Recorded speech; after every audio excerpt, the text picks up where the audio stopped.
My name's Dan, it's my pleasure to be your skipper for today. Downstairs, the crew, Barney and Fred.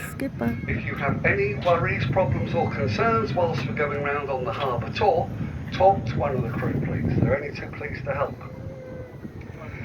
First, if you can turn and face the Warrior, that big black ship with the 3 masts, you will see more.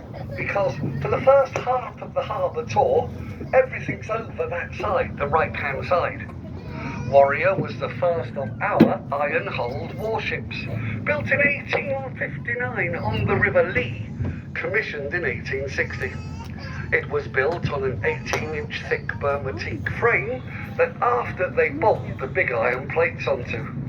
The ship was steam-powered as well as sail. In its day, considered to be so formidable, nobody wanted to go anywhere near it. It never even got to fire a shot in anger. It was the pride of Queen Victoria's fleet. It was head of the Red Fleet, like in those days when there were 3 fleets. The red, the white, the blue. Warrior was built by a company called the Thames Iron Works. They had their own little football team, which over the years becomes West Ham. This is why their nickname is the Hammers, or the Irons, because of the Thames Iron Works.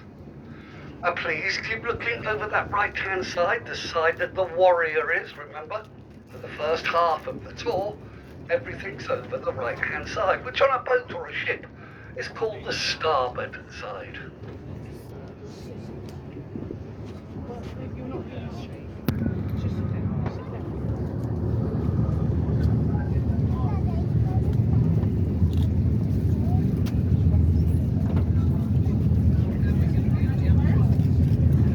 Okay folks, just here is the corner of South Railway Jetty.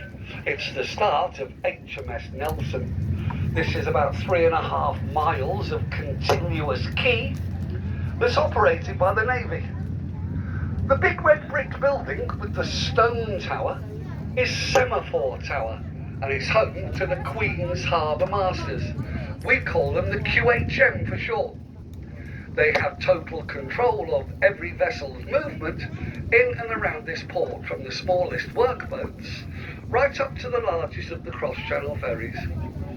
They're always watching with radar and CCTV, and they have Ministry of Defence police who patrol 24 hours a day.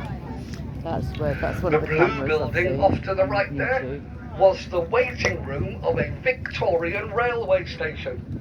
It was the end of the line for the troop trains, supply trains, and the very occasional royal train would stop here. Right, we're just coming up to Victory Jetty. Victory Jetty is home to the HMS Prince of Wales aircraft carrier.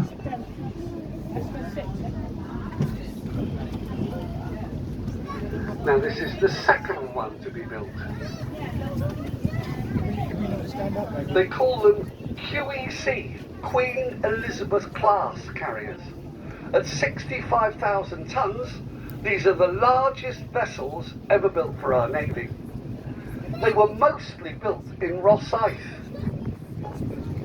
280 metres long, 39 metres wide at the waterline, 70 metres wide up on the top.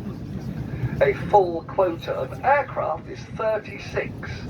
Most of these will be F-35B Lightning II multi-role fighters, and the rest will be all the different types of helicopter. The crew complement on board a carrier, 700 people. Now they also have purpose-built sleeping quarters for 250 Royal Marine Commando.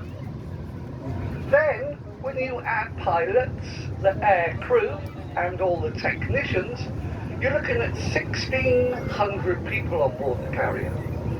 Reaching speeds of 25 knots, operational range 10,000 miles.